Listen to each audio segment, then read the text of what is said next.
Tunay po, pwede pa rin nating batiin ang bawat isa ng maligayang Pasko. Yes, Merry Christmas! Some of you don't fail to disappoint. Talagang pag sinabi natin ay isisigaw natin ang Merry Christmas. But today is the last Sunday of 2021. Nang ibig sabihin as a church, magkikita tayo sa January na. Kaya mabuti rin siguro from where I am today, nabatiin ko na kayo ng Happy New Year. Happy New Year. Batiin na rin yung bawat isa kung hindi nyo sila makikita anytime this week ay ng Happy New Year, okay? Para maging nakatuon naman sa kinabukasan ang ating mga paningin. Ako po'y nagagalak. Kanina, napalingon ako samantalang tayo nagwo-worship sa Panginoon while we were singing praise. You know, yung mga ibang parents, hawak-hawak nila yung kanilang baby at nung nagpi-praise sila, alam ba ninyong may mga bata na nagtaas ng kanilang mga kamay? Wow! We have a great God at talagang binigyan tayo ng ganitong mga pagkakataon para sambahin natin ang ating Panginoon. As I said, last Sunday po ito ng 2021. Kaya sa araw na ito, samantalang gusto nating isipin po kung gaano katapat ang Diyos sa 2021, nais kong simulan na nating tingnan ang 2022. Ang 2022. Paano po tayo titingin sa 2022? Gusto ko pong, I want you to look forward to 2022 with optimism, with positive attitude, with a clear vision, isang pangarap, isang panaginip, isang pangitain ng magandang 2022. Sino po sa inyo ang nangangarap at nananalangin that 2022 will be better, will be bigger, and will be greater? Sige po, palakpakan natin ang Panginoon.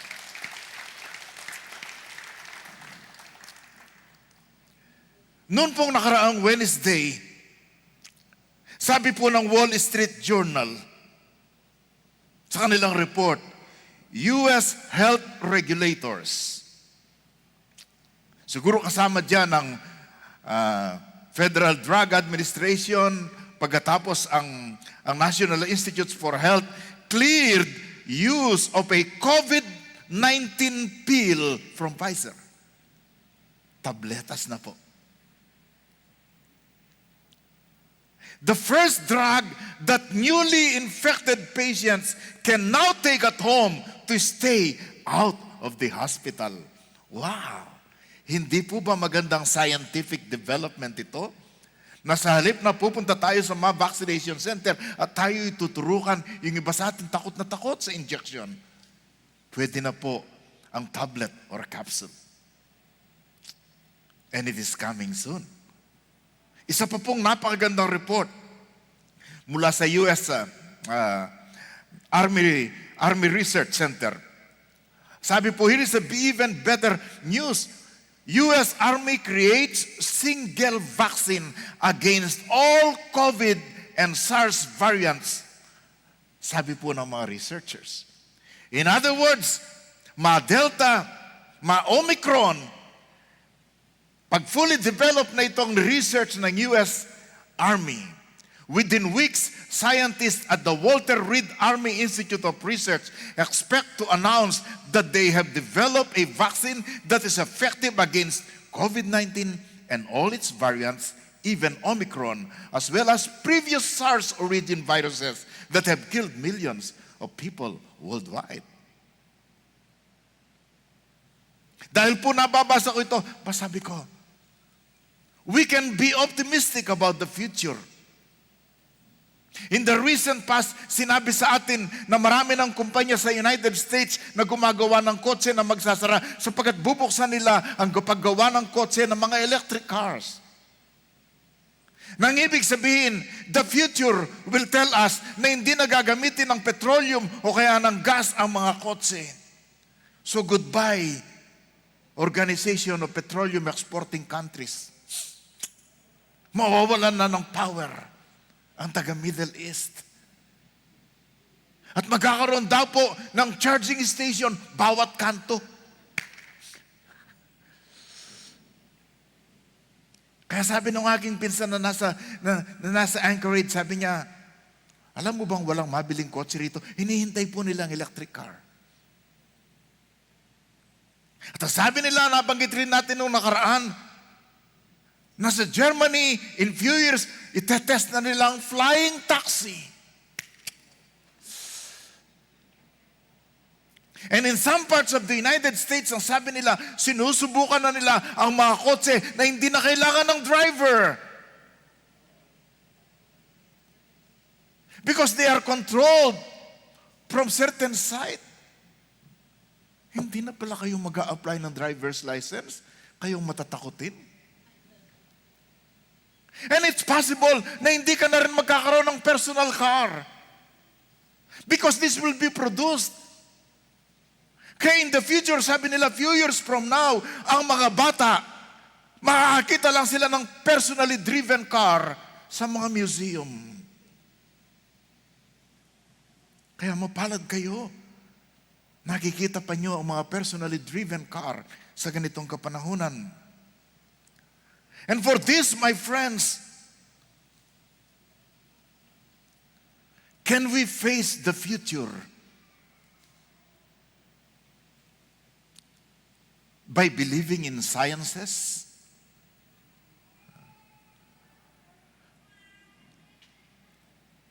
Palagay ko po, sciences will help us a lot. Pero alam naman po ninyo, accident din po sa isang Wuhan laboratory, scientific laboratory, ang dahilan bakit nagkaroon ng COVID-19. Samantalang ang mga kwentong ito ay nagbibigay sa atin ng medyo magandang pananaw sa kinabukasan, a brighter future, an optimistic future.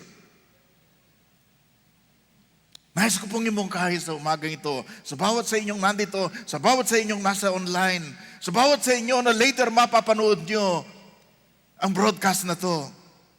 Mga kaibigan, let us face the future with faith. MJ, sa linggo yung faith gagawing puro capital. Okay? Let us face the future with faith in the living God. Harapin natin ang kinabukasan sa magitan ng pananampalataya sa isang buhay at makapangyarihang Diyos, Diyos na puspos ng pag-ibig. Amen? At paano po natin pinapakita ang pananampalataya natin sa buhay na Diyos? Ito po sa magitan ng pananalangin. Those who believe, they pray to God. At meron po tayong babasahing maikling talata sa 1 Chronicles chapter 4. Nahahamunin tayo na sa magitan ng pananalangin, may papakita niya ang kanyang pananampalataya. Ang sabi po sa 1 Chronicles chapter 4, by the way, ang 1 Chronicles chapter 4 po ay bahagi po ng tinatawag nating genealogy. Kwento ng mga ninuno, puro mga pangalan. Pero pagdating sa verse 9, nagbago ng konti ang kwento. Meron siyang dinakila na tao. Ang pangalan niya ay Jabez.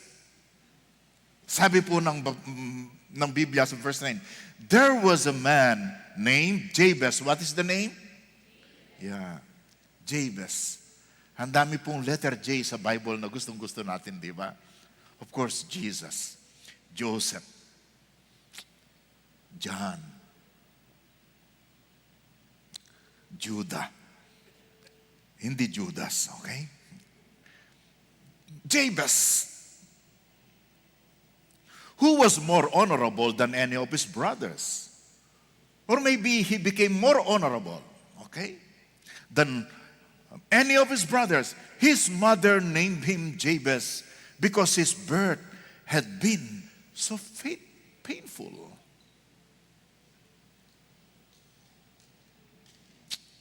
Then it continued. He was the one who prayed to the God of Israel.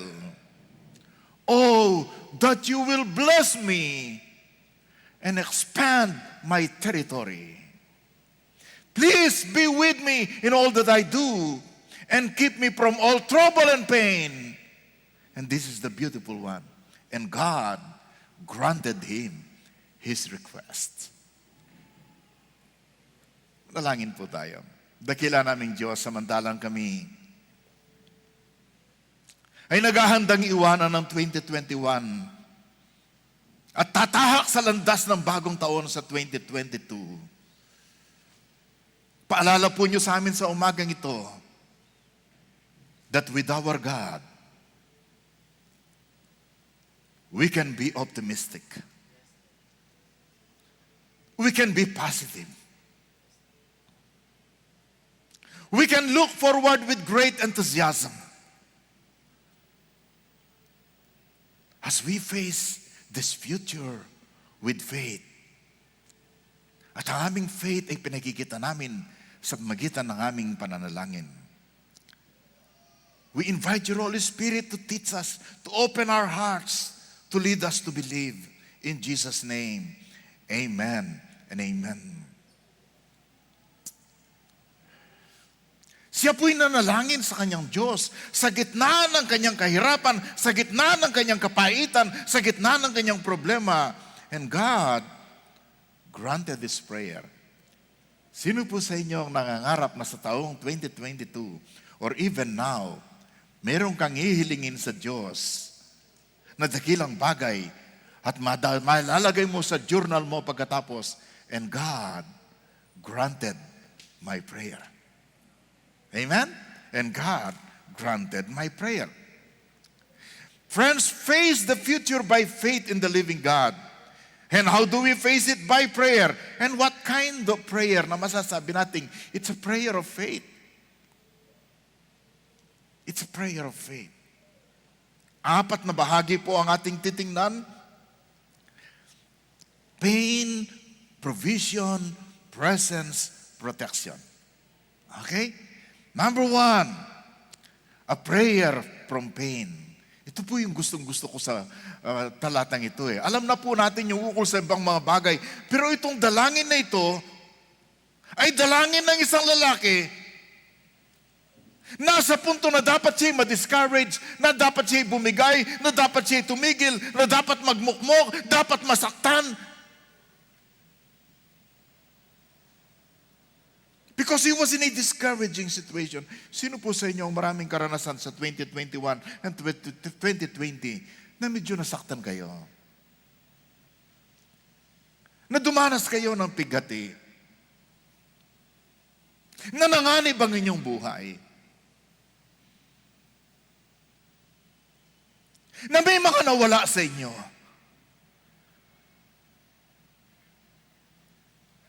Maintindihan po kayo ng Diyos sapagkat naintindihan niya ang nangyari kay Jabez. Ulitin po natin yung verse. There was a man named Jabez who was more honorable than any of his brothers. Maybe hindi sapagkat masasama ang kanyang kapatid, kundi inire-ready tayo sa isang katotohanan ng kanyang mga kapatid ay hindi Jabez, hindi sila dumanas ng pain, pero mas maraming honor na natanggap. Itong si Jabez. His mother named him Jabez. Why? Because when he was born, nagdala ito ng kapaitan, ng sakit, ng hapdi, ng sugat sa pamilya.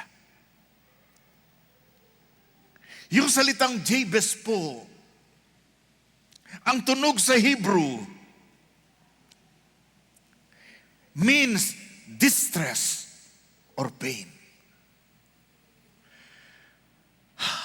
Alam niyo naman po sa mga Hudyo, kadalasan ang binibigay na pangalan sa iyo, yun yung nagiging buhay mo. Si Joshua, God is my salvation. Si Jesus, Savior. Diba? Dito, Jabez, bakit? Napaka-painful ng kanyang pagdating sa pamilya. Pero, bakit naman nanay? Bakit mo naman gagamitin ang Jabez na pangalan? Hanggang sa paglaki niya, ang tawag sa kanya ay Pain, Mr. Pain, Baby Pain.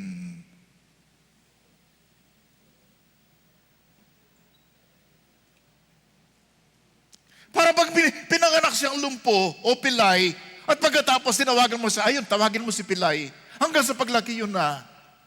Lalo na sa Pilipino. Pag ang pangalan mo nung ikaw ay maliit, baby, pagtanda mo, baby ka pa rin. Di pa si Lola baby. Di ba?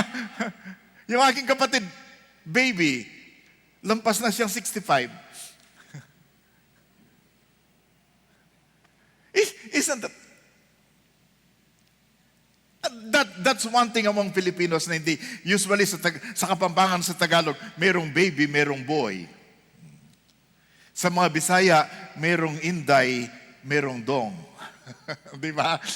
Nakikita nyo? Naintindihan nyo ang nangyayari sa pamilya ni Jabez? Hindi ko alam bakit pain. Nasisarian pa ang ganyang mother? Nahirapan ba siyang ipanganak ito? O hindi nila inaasahang magkakaanak ba? Nagkaanak ba naman?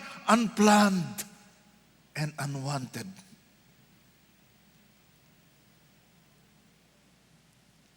Kung pwede lang siguro noon sasabihin, i-abort na kaya yan. Or, meron ba siyang disability?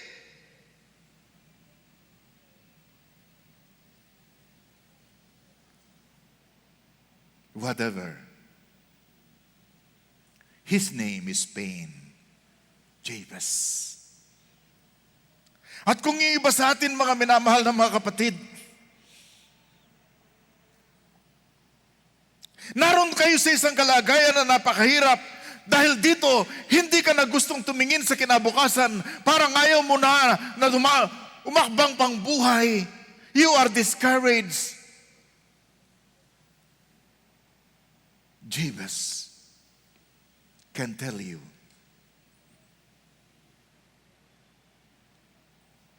you can still look forward because you can pray even from pain. In fact, yung iba nga sa atin, mas malakas manalangin kapag nasa pain. Di ba? Pag nasa difficulty ka, lalo kang napapaluhod. Amen?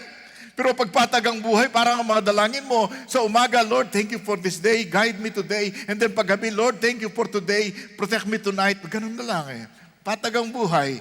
Pero pag halimbawa, marami kang problema, naku, napapaluhod ka pa niyan. At hindi ka nag-absent sa cell group.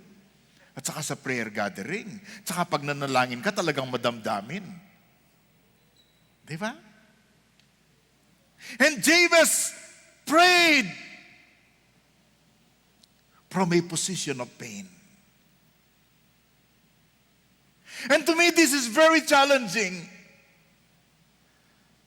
Kung itituring mo, kung titingnan mo kung paano ibinigyan ni Lord ang kanyang kahilingan, at sa bawat isa sa inyo na meron kayong pain, meron kayong disability, meron kayong difficulty, meron kayong challenges, meron kayong dream, this prayer is for you. Yes, even though you are discouraged, even though there is pain in your life, even though nasugatan ka dahil sa pandemic, even though nasaktan ka dahil sa nangyari, you can face the future by prayer, even in a prayer from the position of pain. At alam ko, marami pa rin po tayong painful na mga bagay na haharapin.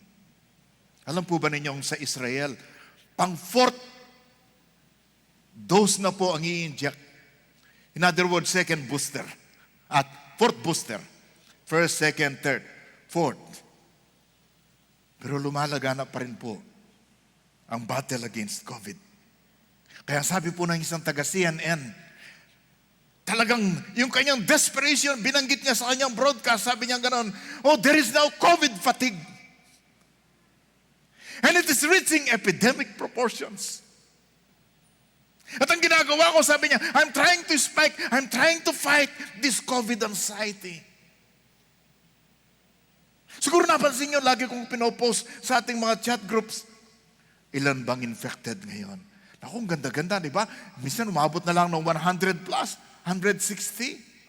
Pero ngayon, bumalik, nung isang araw, 300 plus, ngayon, kahapon, 400 plus.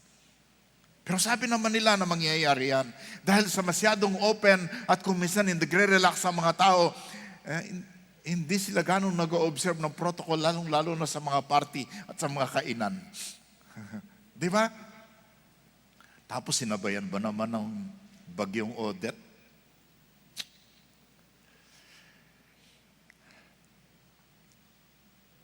As of few days ago, ilan po ang namatay sa Odette? Tingnan po natin.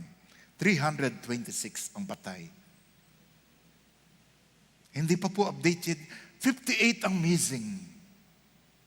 661 ang injured.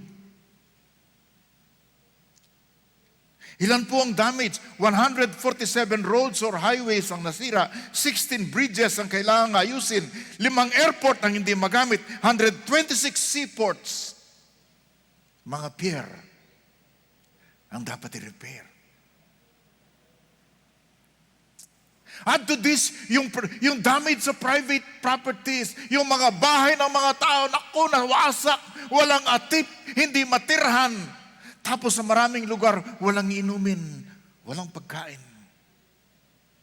The damage to agriculture, we do not know yet. In other words, itong ating buhay na to sa 2021 and maybe in the coming years, ay puno pa rin ng problema.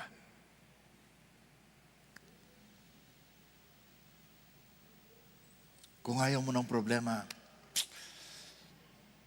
huwag ka nang pumasok sa 2022. Sabihin mo sa mga kasama mo, pwede bang maiwan na lang ako sa 2021? Masakit na to, bakit pupunta pa ako ng 2022? Pero paano gagawin yun, di ba? Kasi pagkakalam natin, basta tao ka, basta nasa planetang Earth ka tayo, maraming problema eh. Kung ayaw mo ng problema, sige, mag-resign ka na sa planetang Earth. Mag-resign ka na sa human race. Hindi ko alam kung anong race ang papasukin mo. Hindi naman siguro pwede yung dog race, ano? Pero alam po ba ninyo, ang Biblia, sa pananampalataya natin sa Diyos, ay kasaysayan o kwento po ng biyaya para sa mga taong naghihirap at nagdudusa. O balikan natin ng konti ang Christmas. Kung babasahin po niyo ang Matthew 1, yun po yung listahan ng mga nabuhay noon. Ang pinanggalingan na lahi ng ating Panginoong Jesucristo. At alam niyo, for the first time, mayroong binanggit na babae bago dumating kay Mary, bago ipinanganak si Jesus. Hindi po sinasama yan sa genealogy eh. Hindi niya sinasama sa census. Pero for the first time, sinama. Tingnan po niyo Matthew 1. Okay? Tingnan po natin yung verse na yun. Judah was the father of Perez and Zerah, whose mother was Tamar. Sino si Tamar? Nag-prostitute. Tinukso si Judah. Tapos susunod, Salmon was the father of Boaz, whose mother was Rahab. Anong trabaho ni Rahab? Prostitute. Tandaan nyo, pinag-uusapan natin ang ancestors ng ating Panginoong Hesus. At tingnan po natin yung susunod. Boaz was the father of Obed, whose mother was Ruth. Hindi po siya Jewish, Moabite po. Can you imagine? May mga foreigners at hindi magandang reputation ng iba sa ninuno ng ating Panginoong Hesus. And then David was the father of Solomon. And who was the mother of Solomon? Bathsheba. Sino talagang asawa ni Bathsheba? Si Uriah.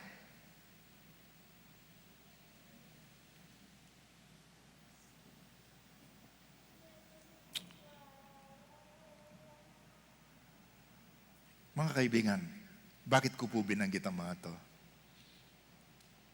Ang kwento po ng Biblia pagdating sa ating Panginoong Yesus ay kwento ng biyaya. Meaning, pabor ng Diyos na hindi tayo deserving. Pinakita niya, ginamit niya ang mga babaeng hindi mo inaasahan na nandun sa listahan ng mga ninuno ng ating Panginoon.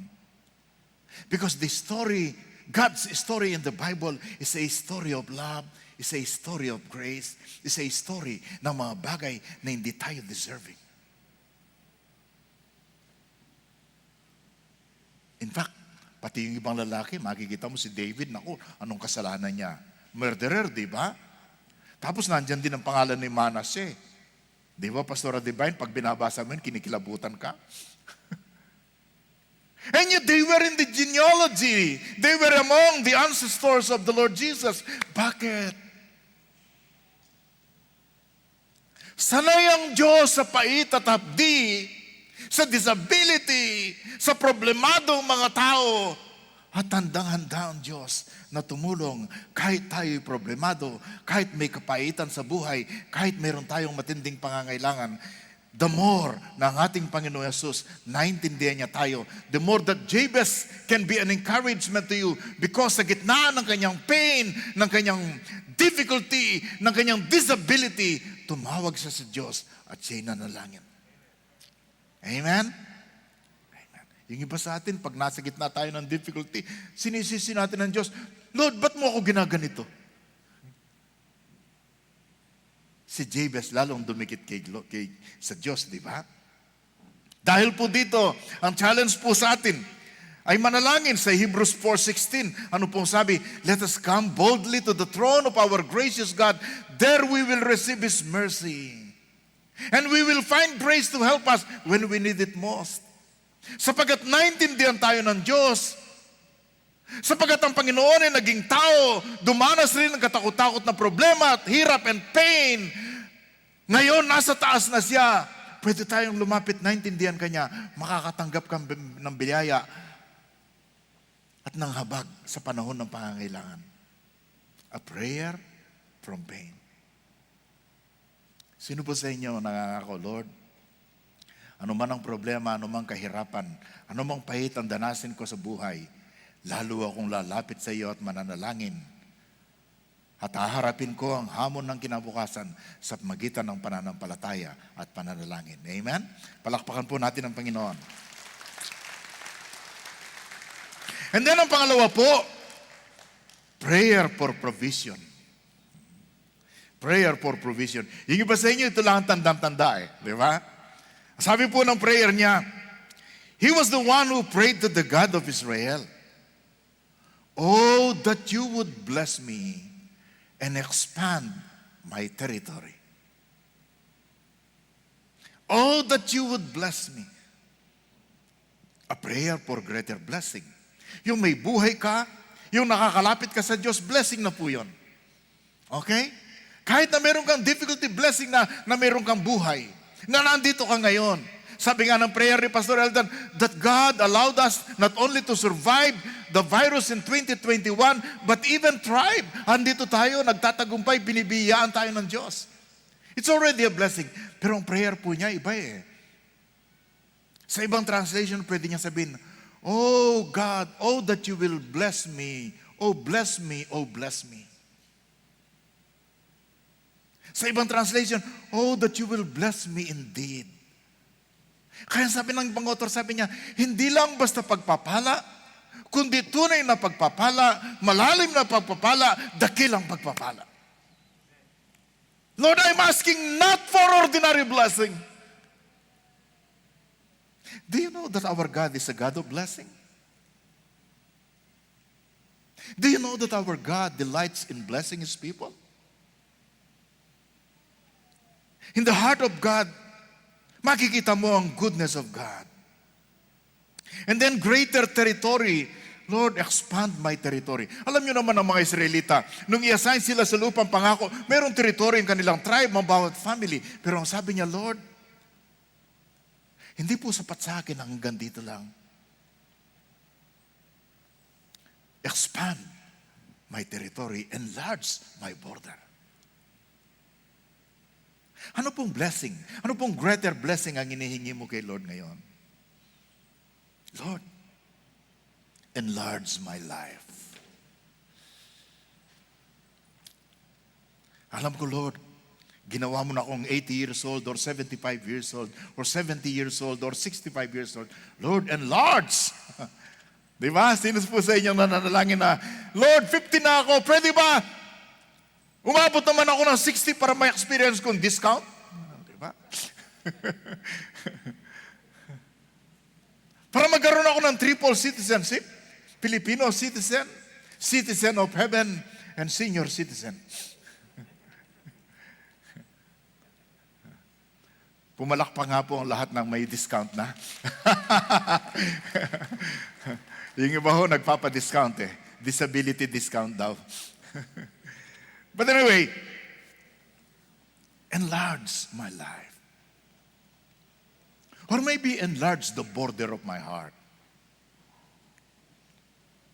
Lord, masyadong masikip ang buhay ko eh. Gusto ko kami lang. Lord, enlarge my love. Make me more loving. Make me more forgiving. Or maybe, enlarge my ministry.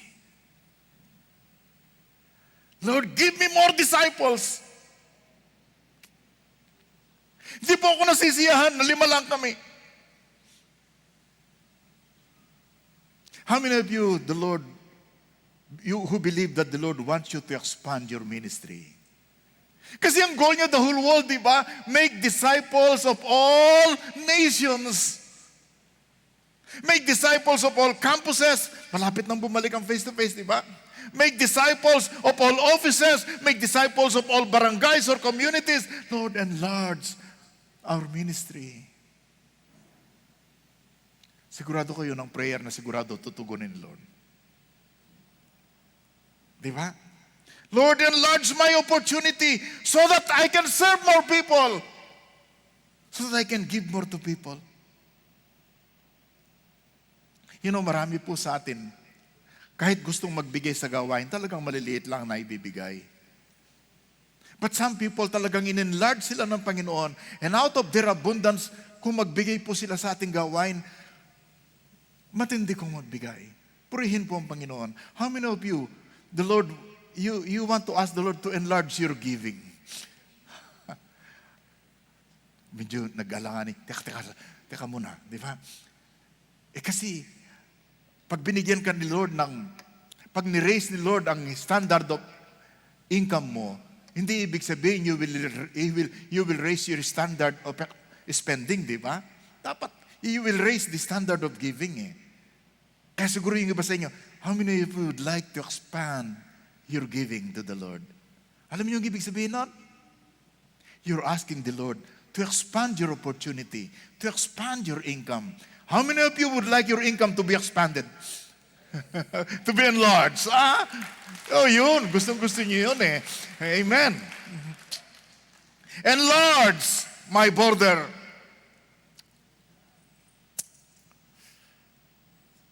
Meron bang panaginip ang Diyos na inilagay sa puso mo? Isang dream that He wants to do for you and He wants you to do. Pero alam nyo, ibibigay ni Lord sa iyan, pero gusto niya hilingin mo sa panalangin. Gusto niya hilingin mo yan sa panalangin.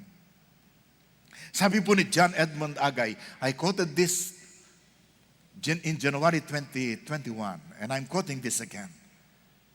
Pero wag po tayong makalimot na dakila ang ating Diyos na dinadalanginan. Ano po sabi niya? Attempt something so great for God, it's doomed to failure unless God be in it. Magtangka ka ng dakilang mga bagay para sa Diyos Napakalaki nito na sigurado mabibigo ka pag wala dyan ng Diyos. Kasi kung maliit lang, baka kayang-kaya mo yan kahit wala si Lord. Pero pag masyadong dakila ang hinihingi mo at masyadong malaki, talagang kailangan lumuhod ka kay Lord para makita mo ang kadakilaan niya, ang pag-expand niya sa inyong buhay. A prayer from pain, a prayer for provision, and then pangatlo, a prayer for presence. A prayer for presence. Pag halimbawa po, meron kayong inihingi kay Lord na napakalaki at napakadakilang bagay,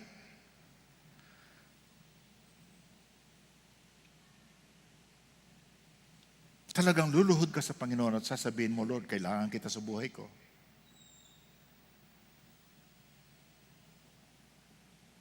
He was the one who prayed to the God of Israel. Oh, that you would bless me and expand my territory. And then, ang sabi niya, please be with me in all that I do. Please be with me in all that I do. Sino sa inyo ang gusto manalangin? Nahilingin mo sa Diyos sa buong 2022, Lord, please be with me in every day of 2022. In all that I do, anytime, sa lahat ng pinagagawa mo sa akin, Lord, be with me. At tamang-tama po ang dalangin na to eh. Kasi pinag-usapan natin sa Kapaskuhan kung paano ang Diyos ay nagkatawang tao. Tinawag siyang Jesus, tinawag siyang Kristo. Higit sa lahat, tinawag din siyang Emmanuel, meaning God with us. God with us.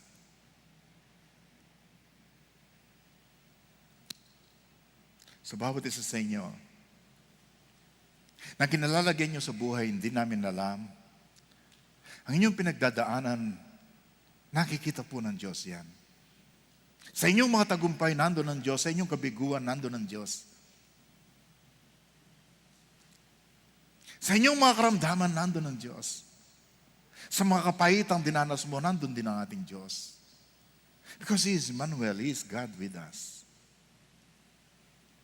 Sabi po ni Max Lucado, sa kanyang comment ukol sa Emmanuel, ano po sabi ni Max Lucado? Sabi niya, Emmanuel, that the Christ of Christmas would be Emmanuel. The name appears in the same Hebrew form as it did 2,000 years ago. Ito po yung Hebrew form ng Emmanuel. Imanu meaning with us. El meaning God or Elohim. Okay? God with us. Sabi ni Max Lucado, God with us, not above us, God. Or somewhere in the neighborhood, God. He came as the God with us.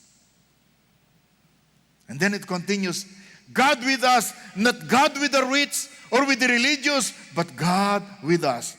All of us, Filipinos, ako na po nagdagdag nun, kasi hindi niya sinama Pilipino. Chinese, Russians, Germans, Buddhists, Mormons, truck drivers, taxi drivers, librarians, God with us. Hindi sapat ang mga propeta na ipadala niya. Hindi sapat ang mga apostol na makasama natin.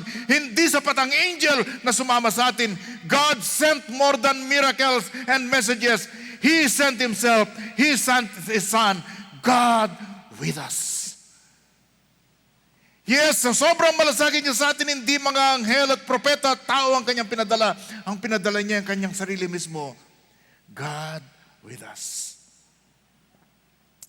Yun po ang pangako niya kay Joshua. No one will be able to stand against you as long as you live, for I will be with you as I was with Moses. I will not fail you or abandon you. Hindi kita bibiguin, hindi kita tatalikuran, hindi kita iiwanan. Sasamahan kita, ang sabi ng Panginoon. At siyempre, sinabi rin niya yung sa Isaiah 43. Babasahin lang po natin ng mabilisan ng Isaiah 43. Again, do not be afraid, for I have ransomed you. Tinubos kita. I have called you by name. You are mine. Ang sabi ng Panginoon. Sabihin nga niyo kay Lord ngayon, Lord, I am yours. I belong to you. And because of that, sabi ng Panginoon, pag ikaw ay dumaraan sa malalim na tubig, when you go through deep waters, I will be with you. When you go through rivers of difficulty, you will not drown. When you walk through the fire of oppression, you will not be burned up. The flames will not overcome you. Kahit anong init ang pagdaanan mo, kahit anong bagyo ang daanan mo, kahit anong problema ang daanan mo, sabi ng Panginoon, hindi ka malulunod, hindi ka masusunog. Bakit? Sapagkat akong may-ari sa iyo, akong Diyos ang kasama mo. Yun po ang pangarap natin sa 2022, di po ba? Because God is not only with us, God is for us, and God is in us. Nung tanggapin mo ang ating Panginoong Yesus, ang Holy Spirit ang tumahan sa iyong puso at buhay. God is in us. Pangatlo po, a prayer for protection. Ito po yung pang-apat dapat. Yeah. Prayer for protection. Please be with me in all that I do, and keep me from all trouble and pain. And God granted him his request. Keep me from all trouble. Sino po sa inyo nananalangin, Lord, ingatan po ninyo ako mula sa anumang mga trouble at mula sa anumang mga hapdi at sakit. Amen?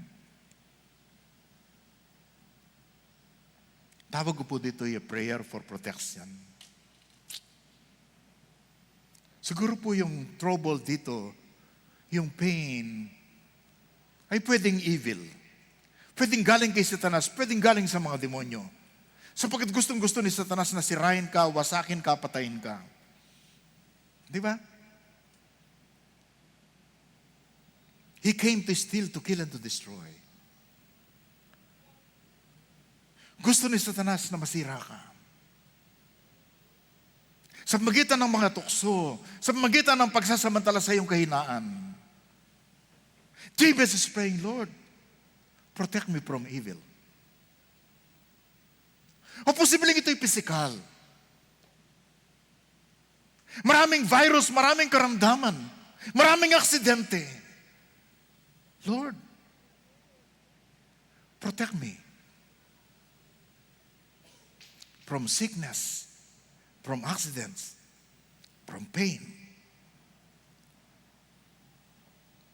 Or, siguro ang ibig sabihin, Lord, protect me from my weaknesses and from my tendencies. Ingatan mo po ako, Panginoon, marami akong kahinaan. Madali po akong matukso, madali akong bumigay.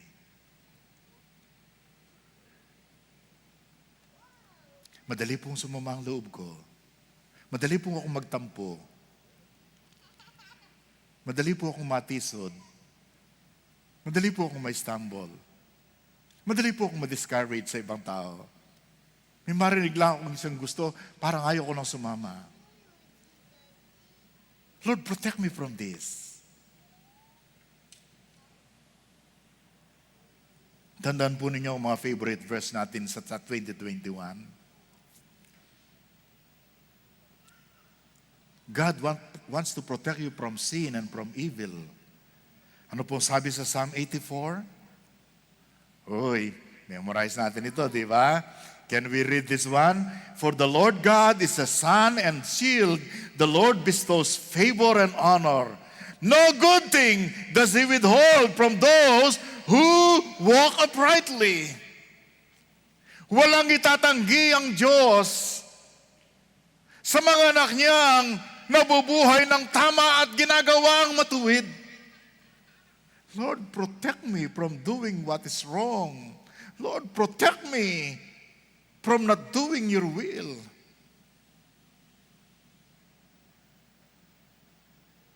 Because that is the key to blessing. Yun din pong sinabi ng Panginoon sa Matthew 6:33, di ba? Seek first. Alin ang unang hanapin? The kingdom of God and His righteousness.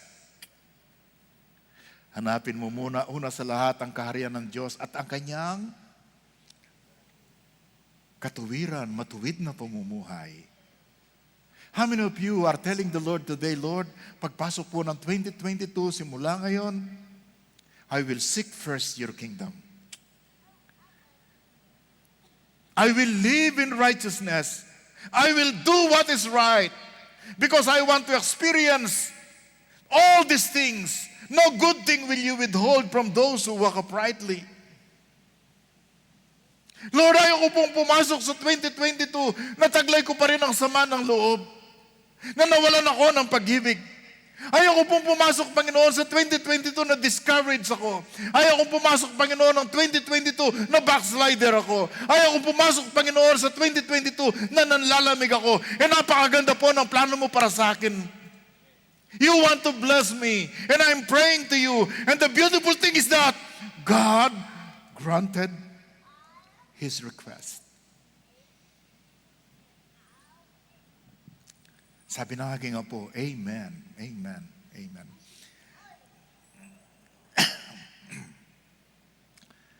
Pwede po tayong tumayo.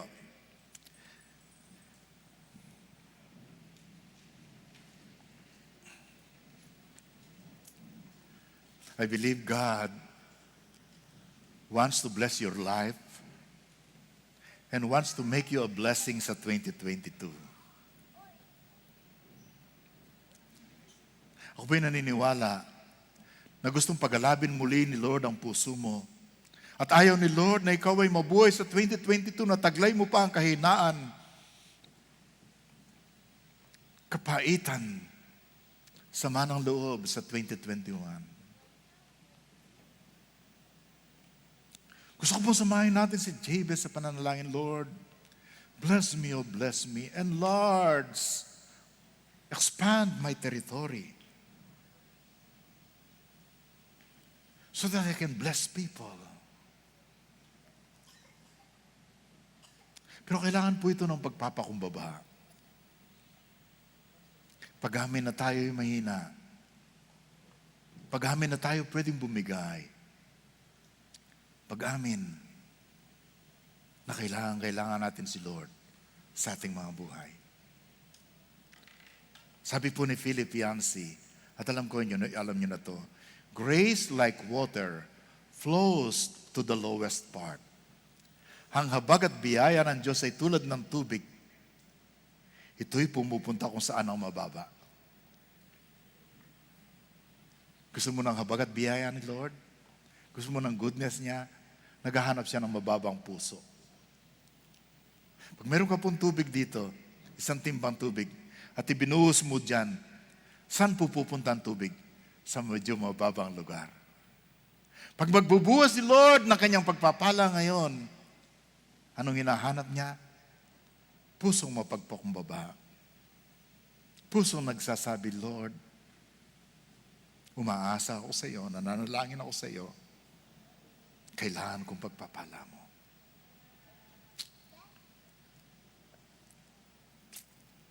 Manalangin po tayo. Maybe as a sign ng paniniwala mo sa habag at biyaya ng Diyos, pagpapakumbaba ng puso, pwede mong itaas ng ganito ang iyong kamay, o pwede kang gumanito, or whatever is your position na talagang sinasabi mo, Lord, bukas po ako, nagpapakumbaba ako. Gusto ko pong maging matatag at maliwanag ang aking 2022. Gusto ko po ng expanded territory. Gusto ko po ng tunay na blessing. Gusto ko pong makita ng mga tao na ako, ikaw ang kasama ko. At gusto kong ingatan mo ako mula sa namang bagay na pipigati sa akin at sisira sa akin. Dakila naming Diyos, nagpapakumbaba. Kailangan namin yung habag at biyaya. Gusto po namin tingnan ng 2022 ng higit na optimistic, maliwanag, nananampalataya. At ngayon, nananalangin kami, bawat isa sa amin, ang buong Zion at yung iba naming mga kasamahan who are in other places today. Oh, bless us, oh, bless us. Expand our territories. Be with us at all times, in all places. Empower us and protect us from evil and protect us from pain. Thank you, Lord God, naririnig ka namin. God granted the request. In Jesus' name, amen and amen.